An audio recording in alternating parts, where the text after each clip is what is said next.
From Hollywood, it's time now for... Dollar.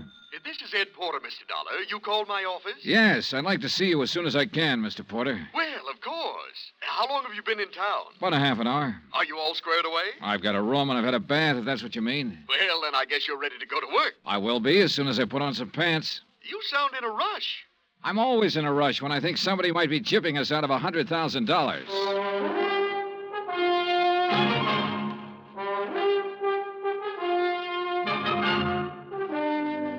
Bob Bailey in the transcribed adventures of the man with the action-packed expense account, America's fabulous freelance insurance investigator. Yours truly, Johnny Dollar.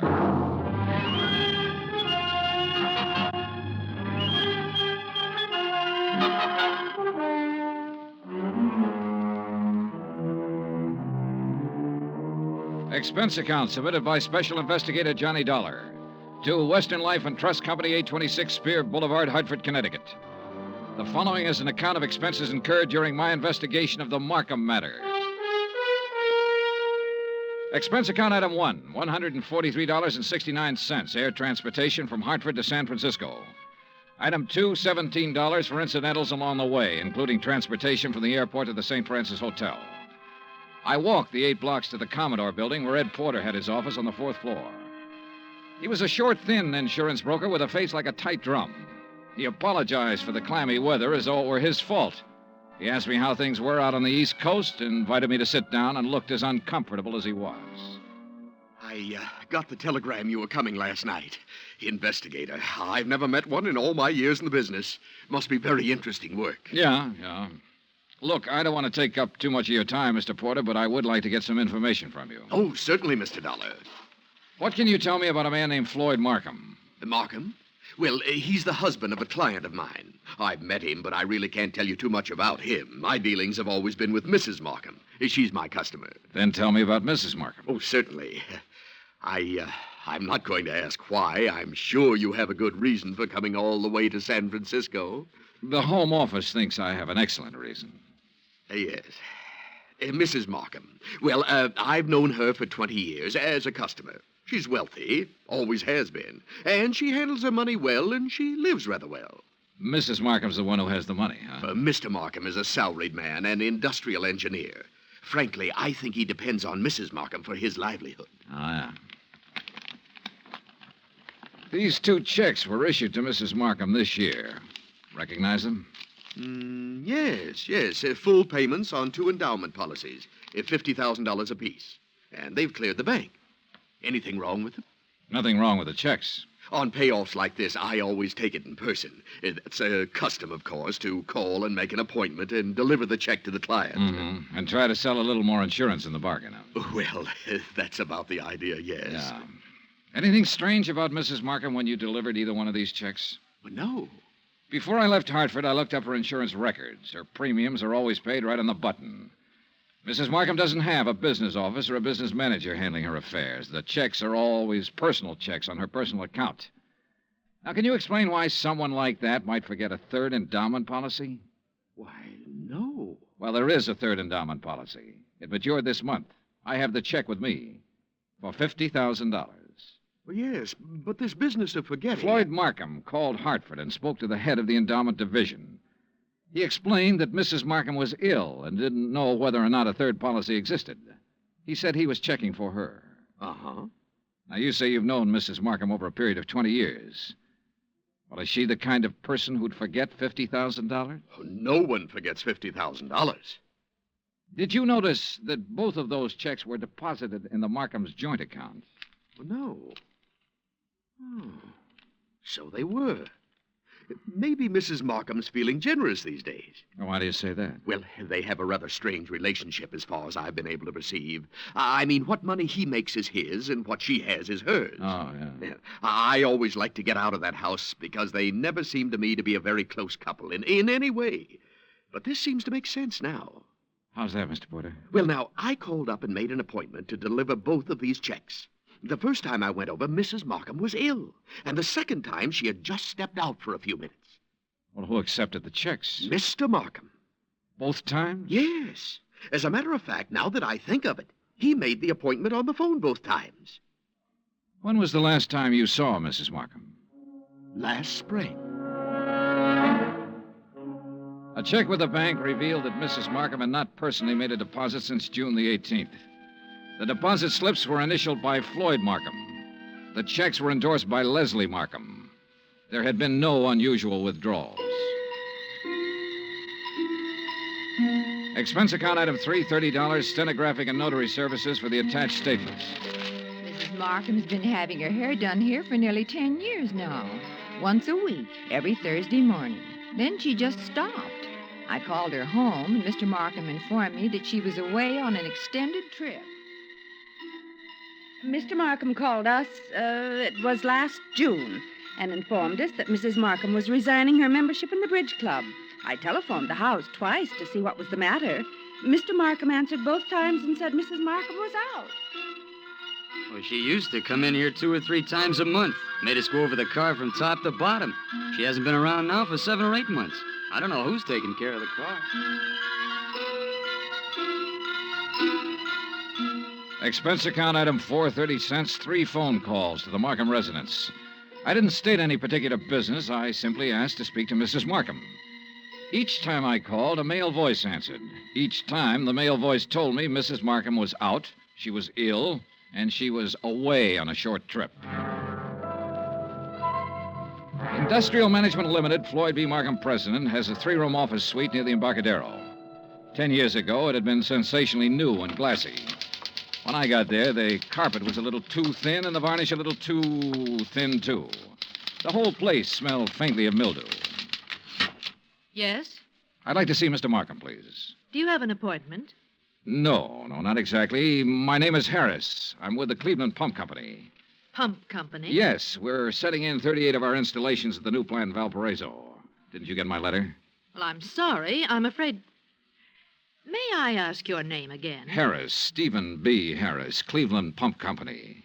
Oh, yes. Well, Mr. Harris, I'm afraid Mr. Markham never received your letter. When did you mail it? 30 days ago. Maybe it was 2 weeks. Well, tell Mr. Markham I'm here and I'll... I'm sorry, Mr. Harris. Mr. Markham isn't in the office just now. Oh. Well, I'll wait. Well, Well? he won't be in today. As a matter of fact, he won't be in the rest of the week. Where can I call him? Well, I'm afraid that's impossible. Can't I call him at home? No.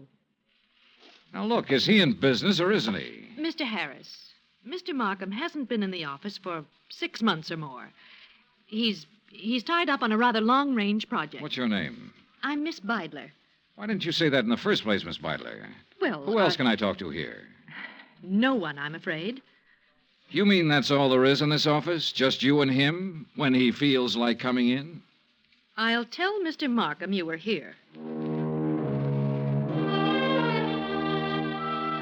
The Markham house was on Fiorella Street, about 6 blocks from the Fairmont Hotel. Stone walls, iron grillwork, tangling ivy.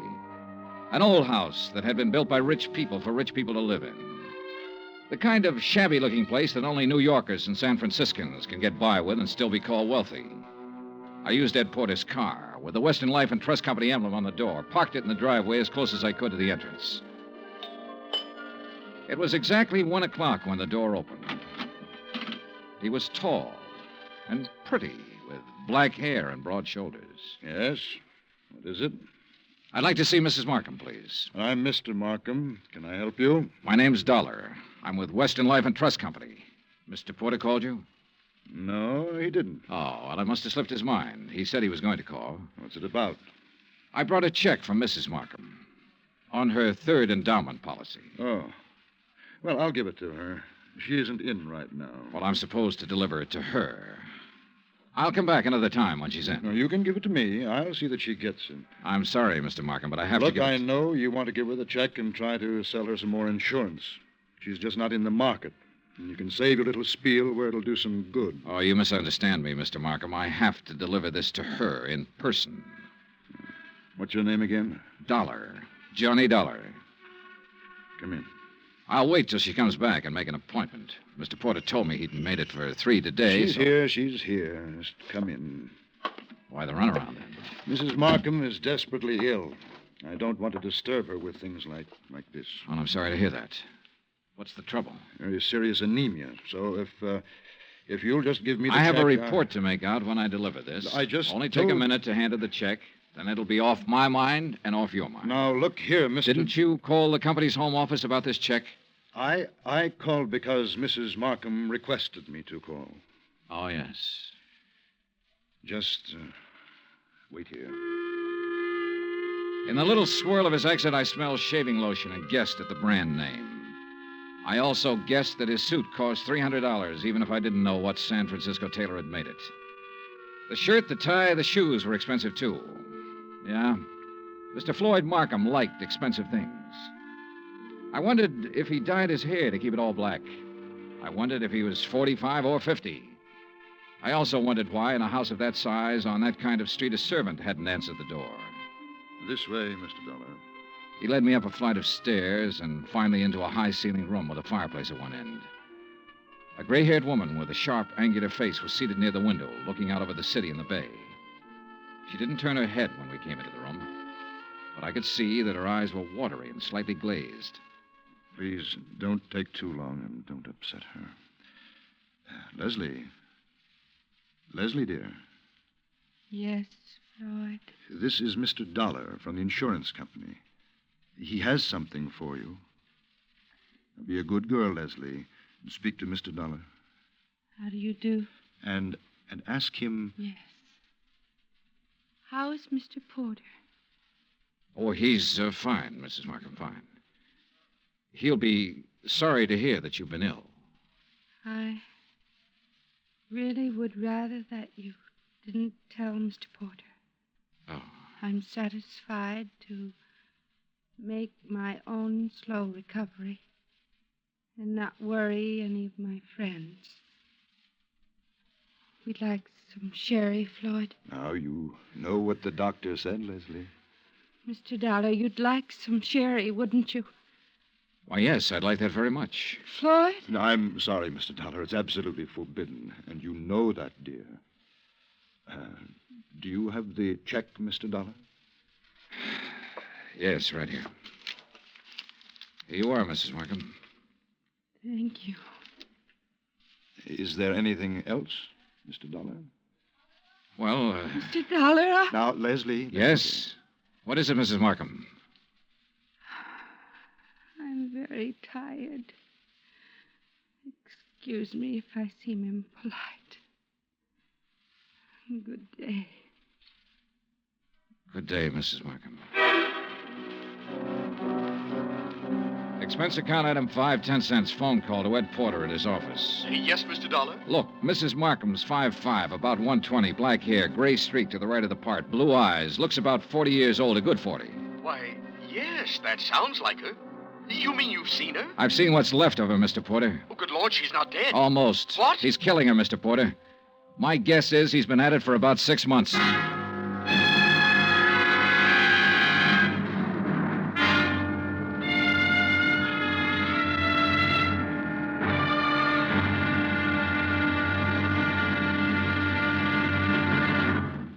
Act 2 of yours truly, Johnny Dollar, in just a moment.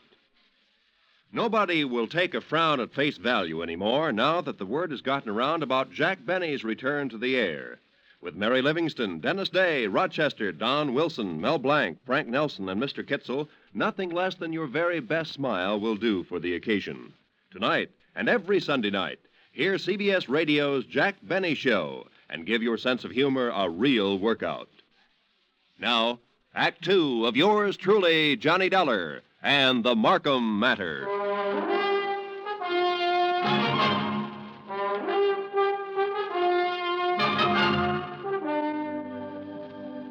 Take a rich old house on a rich old street in San Francisco. Walk in with a legitimate insurance check for $50,000 and tell a man named Floyd Markham you want to deliver it to his wife. Tell him this when you know that no one has seen or heard from his wife in 6 months. Just tell him you want to see her. Insist that you see her. Then stand around and listen to him lie a couple of times. Then let him take you to her. Give her the check. Say goodbye. 20 minutes after I walked out of the Markham's house and picked up Ed Porter, we drove back to the house and parked 100 feet from the entrance. This is the darndest thing I ever heard of, Mr. Dollar. I'm not sure it's all clear to me. What's our position? Oh, I wouldn't know that, Mr. Porter. That's up to the legal department. This much I'm sure of right now. Markham's already deposited $100,000 of her insurance money into a joint account. If I'm not mistaken, this last check will go into that account, too. Right now, while we're sitting here, she's probably endorsing that check. Well, then I don't see where it's any of our He's business. making her endorse the check. He's making her stay in that house, in that room, away from everybody. Well, how? What way? He said she was ill.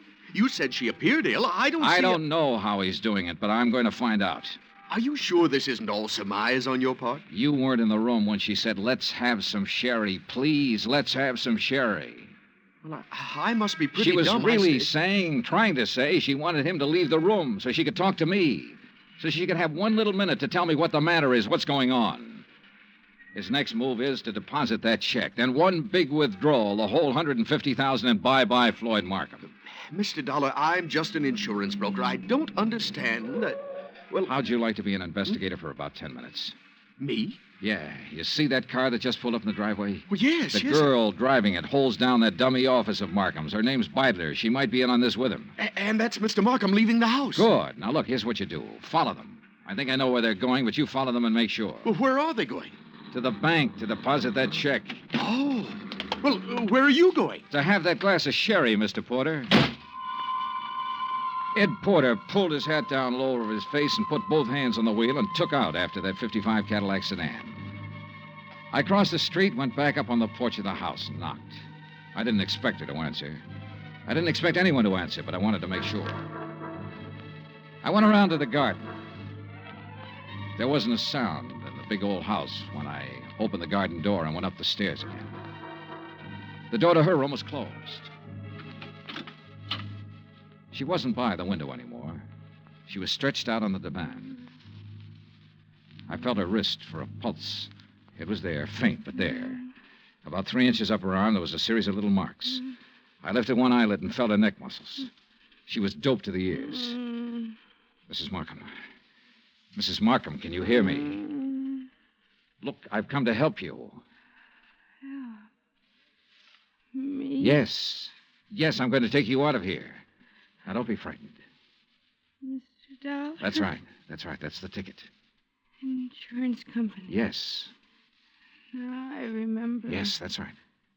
Thank you for bringing my check. I don't want Want what, Mrs. Markham? Want any of my friends to worry. Oh. I'm improving, but I don't want them to know I'm ill. Just say I'm out of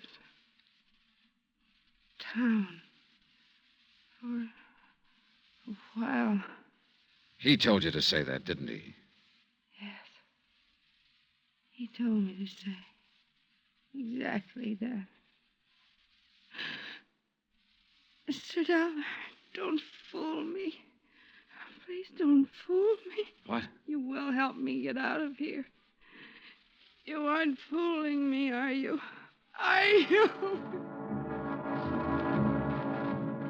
I carried her downstairs and put her in my car and drove her to the St. Regis Emergency Hospital. Expense account item $100, deposit with the hospital office. I explained as much as necessary to the intern who promised to advise me when Mrs. Markham became rational. After that, I drove back to the house. Ed Porter's blue coupe was parked across the street. I didn't know what to do but come back here. And when I got back, I didn't know what to do either. Slow down. You're doing fine. Oh, you were right. You were absolutely right. They went straight to the Bank of America to deposit that money. I kind of thought they might be back here by now. No, they're over at Angelo's having a drink and some dinner. I followed them there. You're getting to be quite a sleuth, Mr. Porter. Well, I try to do my best and use my head. Mr. Dollar, did you talk to Mrs. Markham? As much as I could. She was doped. I took her out and put her in the hospital. Oh. Well, should you have done that, Mr. Dollar? I could have left her up in that room to die, Mr. Porter. Oh, yes. Yes. Well, what's our next move? Ours? Well, certainly. I can't quit now, Mr. Johnny. Well, let's go to Angelo's, Eddie. Ed Porter settled the hat lower on his ears and gripped the wheel harder, and we took off for Angelo's on Stoker Street. When we got there, we didn't have to go inside to see if our people were still around. The Cadillac sedan was in the parking lot. So we took up a plant across the street. Well, why wait? Why not go in and take them out of there and take them down to the police? Well, that might blow the whole thing. Now, we have to wait and see what Mrs. Markham has to say when she's well enough to talk. Yeah, but... I'm sure she'll have some charges to prefer. In the meantime, we wait and see what's what. Yeah, what do you think he'll do when he goes home and finds her gone? Well, that'll be pretty interesting. What do you think he'll do? Well, I imagine he'll think she got up and walked out. No, he knows better than that. He's had her doped up for 6 months. He knows he can go out of the house and she'll stay right where he left her while he's gone. No, that isn't it. Oh. Well, then he'll know that she had help. That's more like it, Mr. Porter. I liked Eddie. It gives me kind of a feeling. Okay, Eddie. Now answer the question. Oh, what'll he do? Well, he'll try to get out of town. That's it. He'll try to leave town. He'll know that he's had it. Come on. Huh? They're pulling out. We followed them to a cocktail lounge near the Presidio. We waited around outside the place for 2 hours. Expense account item 7, 25 cents. I called the St. Regis Receiving Hospital. Mrs. Markham's condition was unchanged. Item 8, $2, 2 hamburgers, 2 Cokes, and cigarettes for Mr. Porter and myself. We had just finished eating when Floyd Markham's Cadillac turned out onto the street. We followed it for 10 minutes. When Markham parked on a dark hill, we cut our lights and came to a stop. Mr. Dollar, Yeah, Eddie? can you see what they're doing? Yeah? What? Necking? Huh? Necking. You know. I should have telephoned my wife. At 12:10, Floyd Markham turned the car around and drove back into town. We followed once more. We saw him double park outside a 4-story apartment house on a steep hill, let the woman out, then drive on. Eddie? Yeah, Johnny? Think you can handle something else alone? Oh, I'd love to. Women sometimes talk a lot easier than men. You keep on him. When he finds his wife absent, I want to know where he goes. Wherever it is, I'll let you know. You gonna shake her down? Something like that. Yeah. Get going.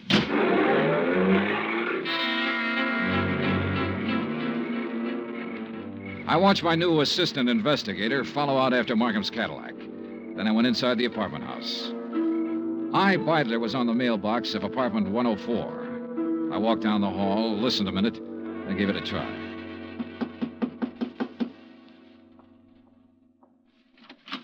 Yes? Well, what on earth are you doing? I'm here to see you, Miss Beidler. It's important. You're, Mr. Harris. I'm Mr. Dollar, Johnny Dollar. I'm an insurance investigator. Oh. There was something about you today. I wasn't sure. Now you're sure. Oh, what are you doing? Right now, I'm working for Western Life and Trust Company. You'd better sit down. Well, I don't know that I'd better do anything, Mr. Dollar. You're rather rude. Then you can stand. We've been checking into Floyd Markham. I don't think I have to tell you what we found out so far. I think you also know that by this time tomorrow he'll be in jail and you might be right along with him. Well, I'm sorry, Mr. Dollar. I simply Don't be under- sorry. Just use your head. I said you might be right along with him. On the other hand, if you have some useful information, the insurance company might be useful to you. What do you mean? Well, I figure he sold you on an island trip or an estate in the country bill of goods. It'll be harder getting it out of him, but we'll get it one way or another. We'll get it all right. Now, what do you want to do? I want a drink. You? Oh, thanks. I'm not bad. I'm not a criminal. I've never been in trouble. You are now. Why? Because I fell in love with him? Because you were helping him kill her. What are you talking about? Mrs. Markham. She's in a hospital right now. What? I took her there myself today. He's had her doped with I don't know what for months. Having her sign checks, endorse deposit slips. Funny. Is it? He told me that Mrs. Markham was out of town, divorcing him. I wondered how. You were right. It was a country estate. In England. A genteel life, he said. The London theater, walks in the country, little harmless things that most people can never do. He said we could do them as soon as he cleaned up his affairs.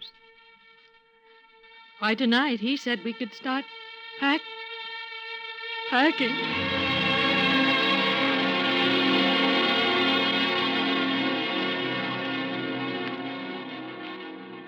I took Iris Beidler with me back to the Markham house. The Cadillac was in the garage, and Ed Porter's blue coupe was pulled up across the street. When he saw us in the cab, he walked up. Hi. Hi. How's he doing? You can talk in front of her. Well, he hasn't done anything. No, I mean, I saw the light go on upstairs in Mrs. Markham's room, then it went out again. He's downstairs now, sitting in the living room. Okay. Wait here.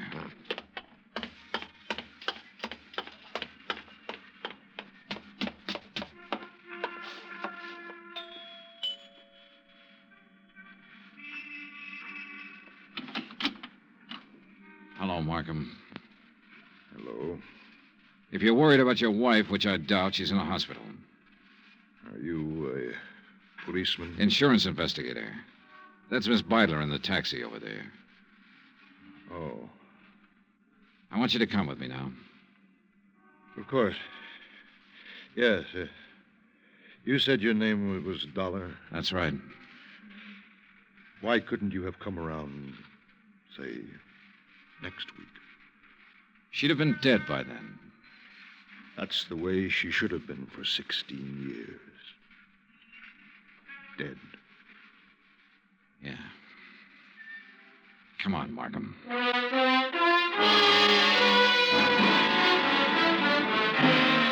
Expense account, item 9, $102, hotel and board in San Francisco. Item 10, $116, airfare back to Hartford. Item 11, $42.16 miscellaneous. Remarks? This one will wind up in court. Mrs. Markham's charges will include attempted homicide, attempt to defraud, attempt to... In the end, it was his attempt to run away, and it didn't work. It never works. Even if you get away, you find something new to run from. Total expenses, $968.20. Yours truly, Johnny Dollar.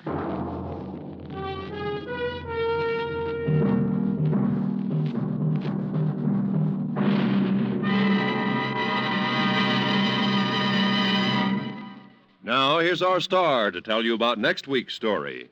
Before I do, I want to say something to you about Thanksgiving. Now, there's a day that deserves celebration. And heartfelt thanks to the God who made us for being able to live in the most free and peaceful and bountiful country in the world. And yet, why wait for next Thursday or any Thanksgiving Day? For Americans, it seems to me, Thanksgiving should be every day. Think about it, won't you? Next week in our story, New Orleans, the French Quarter, a beautiful girl, and high adventure. Join us, won't you? Yours truly, Johnny Dollar.